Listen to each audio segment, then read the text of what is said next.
Сегодня посетители ярмарки на улице Баташина в Казани встречали пристальные взгляды сотрудников Минсельхоза. Мужчины в ярких жилетах взяли под контроль входы и периодически обходили территорию торговой площадки. Помогали им сотрудники районной администрации. Традиционно дежурят ЧОП и полиция. С 3 утра делается обход, под четким контролем запускаются сельхозтоваропроизводители.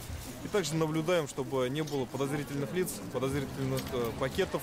Проблем нет, инцидентов нет, люди очень довольны, люди скучали по ярмаркам, заждались, закупаются за неделю вперед. Привезли на продажу продукцию картошки сорта Гала. Как говорят фермеры из Буинского района, сейчас большим спросом пользуется все, что нужно для рассады – лук, севок и картофель. Люди тоже берут на посадку, например, они вырастают здесь, глазки, надо пополам порезать и сажаете, и с этого уже много урожая выходит. Свою продукцию на эту площадку привезли аграрии из нескольких районов республики, всего более 70 павильонов, большинство буинцы и дрожжиновцы. Ассортимент богатый – овощи, молоко, мясо, яйца, выпечка. У рыбака из Спасского района уже к 9 утра прилавок опустел, всю свежую рыбу раскупили.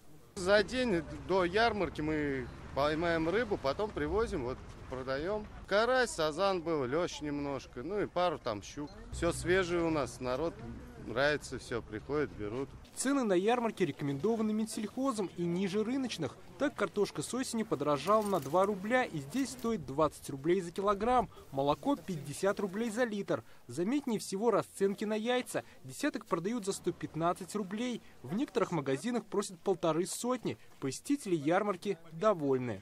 Овощи, фрукты, мясо, все есть, все. Всегда свежая продукция, все качественно, нам нравится. Каждую неделю ходим.